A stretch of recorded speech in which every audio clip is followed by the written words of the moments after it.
Hi, so this is your ultimate guide to adding LEDs to your cigar box guitar.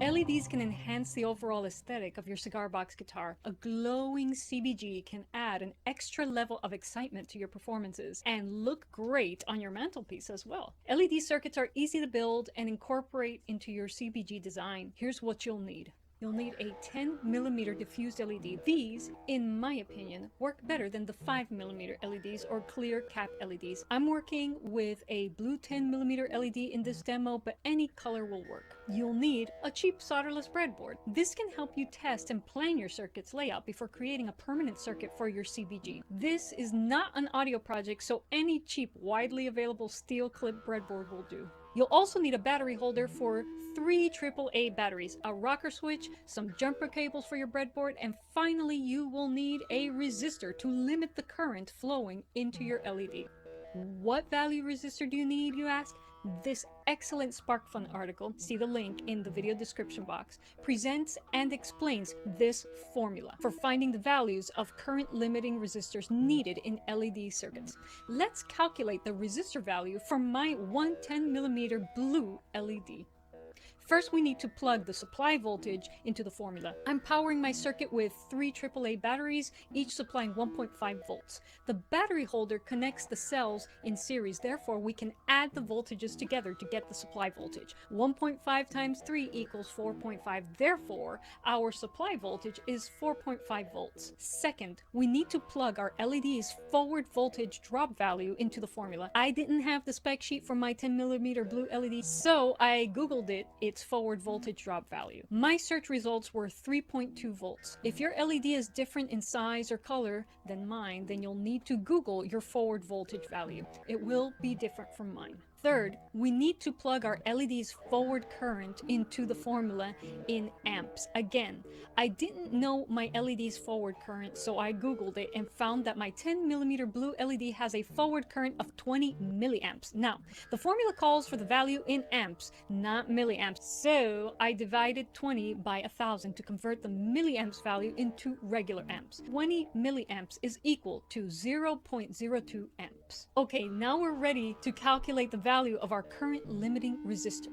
There really should be a parenthesis around the stuff on the voltage side of the equation. Sorry about that. So 4.5 minus 3.2 equals 1.3. Now, 1.3 divided by 0.02 equals 65 ohms. So now I need to find a 65 ohm resistor, something close to 65 ohms, in my stash of resistors. I found a 68 ohm resistor, which should work well enough in this project. Okay, so now let's breadboard our LED circuit. The SparkFun article in the video description box shows this schematic. VS represents our battery, so let's power up our breadboard by inserting the battery leads from our battery holder into the battery rails on the breadboard. The red lead can go into any of the many inputs of the positive rail, and the black lead can go into any of the inputs of the negative rail. Now, let's insert our resistor into the breadboard. The resistor in the circuit is on the anode side, the positive side of the LED, which is fed by the battery. So we got to insert the leg of our resistor into any of the positive battery rails. The other leg can go into any input outside of the battery rails. I've randomly chosen input 12B on my breadboard. Next, I must connect the anode leg, the positive leg of my LED, to the leg of my resistor that's inserted in 12B. The anode or positive leg on an LED is longer than the cathode or negative leg. Because all inputs in row 12 are connected, I can insert the anode leg anywhere in row 12 and it will be connected to my resistor. To complete the circuit, you must insert the cathode leg, the short leg, into any of the inputs in the negative battery rail. Your LED should light up when you do this. Now, it would be impractical to install this LED circuit into a CBG without an on-off switch, so let's add one. disconnect your battery from the breadboard, we're going to use the switch's leads to interrupt the positive or red lead to the breadboard. After the positive lead to the breadboard has been interrupted by your switch's leads, reconnect the black lead from your breadboard to the battery. Test your setup by turning on your switch, waiting a few seconds, and touching your battery. If your battery becomes warm, you've connected your switch incorrectly. Okay, so now we have a working LED circuit on the breadboard and are ready to translate it to a permanent mounting board for our CBG. This is what the breadboard circuit boils down to. LED's anode or positive lead can be directly connected to your resistor. Then your resistor can connect directly to one of your switch's leads. Then the remaining lead from your switch gets connected to the positive lead of your battery holder. Finally, the cathode or negative lead of your LED connects directly to the negative lead of your battery holder. I'm using my LED to create a lamp inside of my CBG, which will shine down on a holographic sticker which will reflect light out through my CBG sound hole. To facilitate this setup, I created an LED circuit stand with a piece of scrap wood and copper tape. After I soldered my resistor onto my LED's positive leads, I soldered my LED's leads onto my mounting board. Before connecting the other parts of my circuit to my LED mounting board, I first had to mount it in my CBG. I used wood glue to attach my LED opposite to the reflector underneath my CBG sound hole. I used two-sided Velcro stickers to mount my battery holder in a corner of my CBG's lid. You don't want to glue your battery holder to your CBG because this will make replacing your batteries difficult. Using Velcro will allow you to pull your battery holder out to replace your batteries. Regarding battery holder replacement, place your battery holder in one of the corners of your resonator box. This will allow flexible parts of your soundboard or resonator to vibrate freely. After the wood glue cured, I superglued my switch near the sound hole. I wanted the player to have access to the switch without opening my CBG. After the glue cured, I reconstructed my LED circuit. Make sure your switch is in the off position or remove your battery cells before you commence to solder your circuit together. The negative side of the LED board gets directly soldered onto the negative side of the battery holder. The red LED from my switch gets soldered onto the positive side of my LED board. Then the black lead from the switch gets soldered onto the positive side of the battery holder. Now that everything is connected, install your battery cells and turn on your switch. Wait a few seconds. If your battery does not get hot, then you've installed everything correctly. Okay, let's close up my CBG and take a look at my little CBG lamp. Beautiful.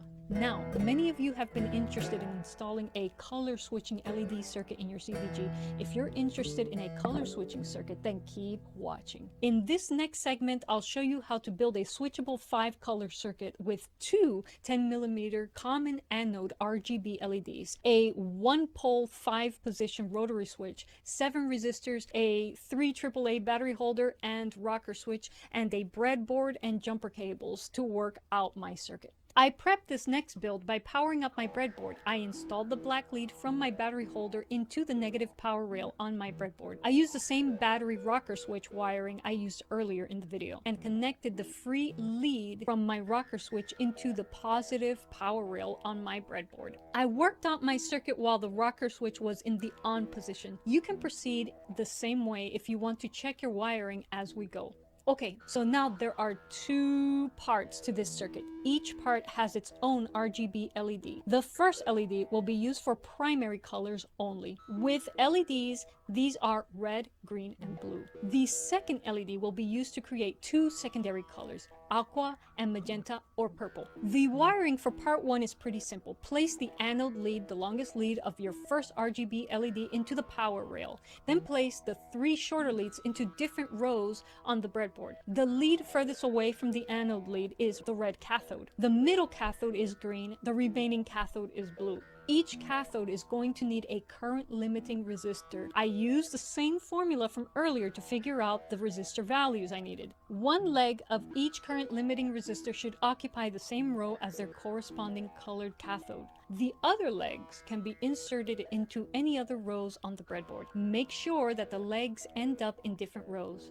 Now you can use jumper cables to connect the resistors to the contacts on your rotary switch. The rotary switch I purchased had holes for my jumper cables that corresponded to its contacts. You'll notice that your single pole 5-position rotary switch has 6 contacts and not 5. The first contact must be connected to the negative side of your circuit. What you do is connect a jumper cable from your negative power rail to the first contact of your rotary switch. The second, third, and fourth contacts now may be used to connect the jumper cables that correspond to your red, green, and blue cathodes. Now we can switch between red, green, and blue light. Now we are ready for the second part of the circuit. Install your second LED into the board. This time, we're not going to connect the anode leads directly to their current limiting resistors. Why? Because to create an aqua and magenta light, we're going to have to use the blue cathode twice, and it helps to give each current limiting resistor some clean spaces on the breadboard. Each color will use 2 resistors. You're going to have to play with the resistor values to get the exact hue of aqua and magenta you want. For example, if you want a magenta color that is more red than blue, then you need to choose a resistor for the blue LED that safely limits the current enough to let the red shine more. I don't have a formula for this. I found the resistors I needed through trial and error. Now, wiring from here isn't complicated, it's just a little difficult to explain. So I created an easy to follow wiring diagram for you, and here it is. Okay, let's see this color switching LED circuit in action.